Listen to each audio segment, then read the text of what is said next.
Whatever screen you are looking at right now, whether it is the glass of a smartphone or a laptop display, is constantly refreshing millions of pixels just to show you this video. But beneath that glass and metal shell sits the actual engine driving those pixels, a tiny, solid square of material. If you look inside a car engine or a mechanical watch, you see gears turning, pistons firing, and physical parts moving to generate power. This engine does its work in absolute stillness. Even early computer chips, the ancestors to modern processors, were built at a scale you could easily hold and examine with the human eye. Yet today, that completely motionless solid-state component processes billions of physical inputs every single second, defying our intuition of how a machine should operate. Engineers have spent decades relentlessly shrinking the components inside that static square, packing billions of individual parts into an area no larger than your fingernail. This scaling is often attributed to Gordon Moore, who observed that the number of microscopic components we could fit onto a single circuit would predictably double year after year. This billion-strong architecture begins as a single raw material. It starts as chunks of raw silicon, a jagged, silvery blue rock pulled directly from the Earth. The question is how a lifeless piece of crystalline rock is engineered to think, calculate, and act as a computer's brain. To find the answer, we have to leave the world of things we can see with the naked eye and shrink all the way down to the atomic level of this specific rock.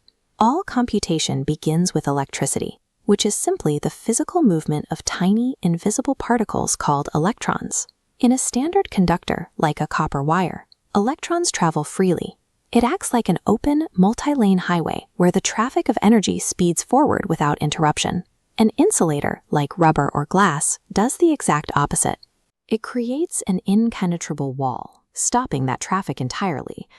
Both materials are highly useful for directing power, but neither can process information. They are static, either permanently stuck in the on position or permanently stuck off. Silicon belongs to a unique category of materials called semiconductors. Its atomic structure places it directly in the middle, caught between conducting and insulating. By applying a specific electrical spark, we can force the silicon to act at a toll booth. That tiny charge lifts the barrier, allowing electrons to flow through, and the moment we remove that external charge, the gate drops and the flow of electrons halts. This distinct property allows engineers to dictate exactly when and where energy moves at the atomic scale, creating a switch that can be triggered on demand.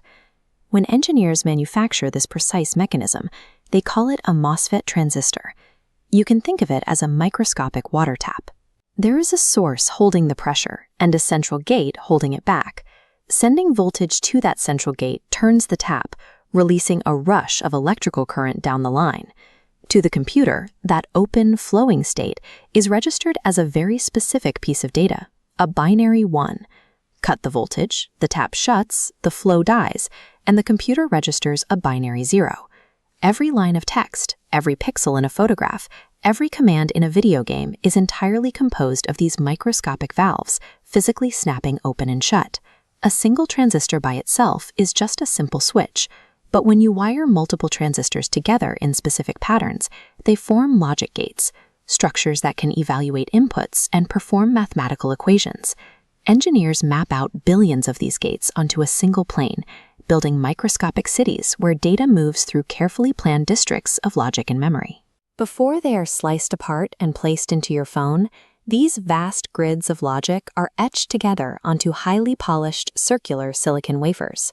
What we perceive as a machine's intelligence is simply billions of these microscopic toll booths perfectly coordinating their open and closed states, billions of times every second. The discipline of designing these dense networks is called VLSI, or Very Large Scale Integration. Because the components are built at the scale of nanometers, a single rogue speck of dust dropping onto a wafer is large enough to crush an entire neighborhood of transistors. That margin of error requires the most sterile manufacturing environments on the planet, where automated machines handle the material in sealed, highly controlled cleanrooms. A computer processor stands as a physical monument to human manufacturing, where common rocks are etched with enough precision to channel the electricity powering the digital age.